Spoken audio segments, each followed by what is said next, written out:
But I'm about to tell you, I'm about to give y'all some shit right now that nobody know yet. I haven't even announced this shit. But I am suing Troy Ave. Damn. That's what I like to hear. Hit that home. Let's clap it up for suing. Let's clap it up for suing. Word, Troy Ave, that's your second lawsuit because Manolo Rosen was on your ass. Fucked up. I was about to give you some love on this podcast, but now you got my man suing you. Yeah, the fuck bro. did you do? You know, he know what the fuck he did. Bad business. Yeah, terrible business. So this is the craziest shit. So, you know, the way that record happened was my boy DJ Fast Life, he was He produced for Luke Got Cash, right? No, that's the producer Fast Life. Okay. That oh shit, it's two different people? Yeah. Now DJ Fast Life, he's part of Shake the Block. He's with Bobby Trent. Okay. But he was DJing at a club uptown in New York, and Troy Ave was hosting it. So he kind of plugged me in. He's like, "Yo, my man."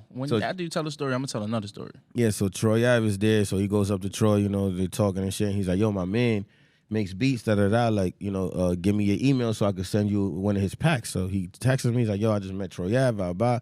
Let's get some beats over there." And I'm like, I bet. Literally, as he's telling me this that night, I'm cooking that beat up in the studio. Oh, shit. So I was like, yo, actually, I just made some shit right now he might fuck with. And he's like, yeah, send it over with like a bunch of other beats. So I sent over like 5 joints. He ended up picking the one I made that night.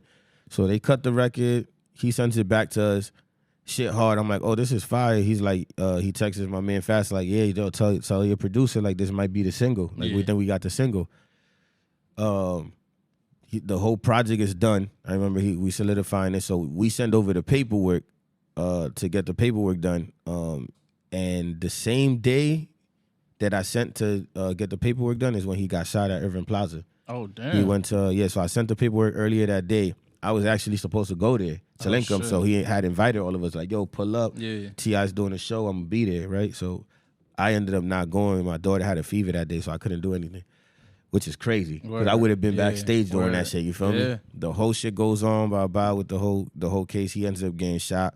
You know, it's like that shit was like the biggest news in hip hop at the time. Yeah. So his manager, Hovain. Yeah, Hovain took advantage. Yeah, yo, R.I.P. bro. You know, like he took advantage of the situation. Was like, yo, we gonna drop the project right now, because the media talking about you. You know what I'm saying? We gonna take advantage of the moment, like, even though it was a fucked up moment, but you know they wanted to capitalize on it.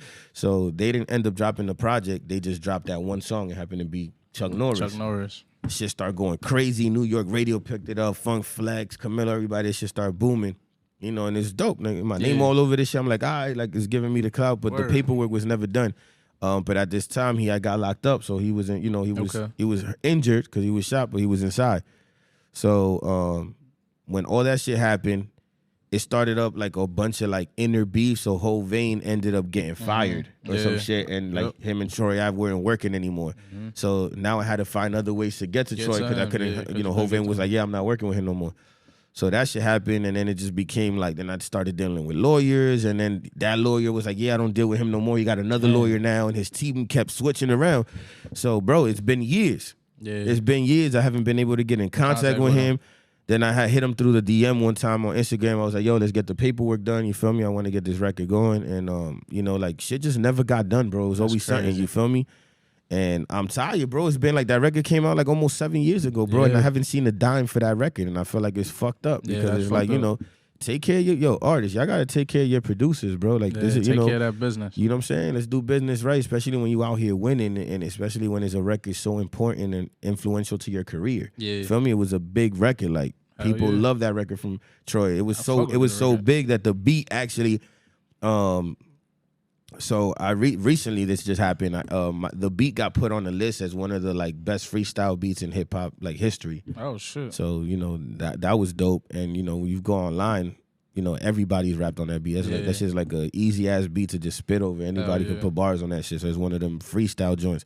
So that was dope. I'm like, bro, I gave you something that's like, you know, monumental and shit. Yeah, I feel like, damn, bro, like, take care of me. You feel me? I got kids to feed just like you, my brother. Like, you know what I'm saying? I'm just trying to eat. I'm just trying to eat just like you, bro. You know what I'm saying? So, you know, I couldn't make shit happen. So me and my team got tired. We like, nah, man, we just gonna sue.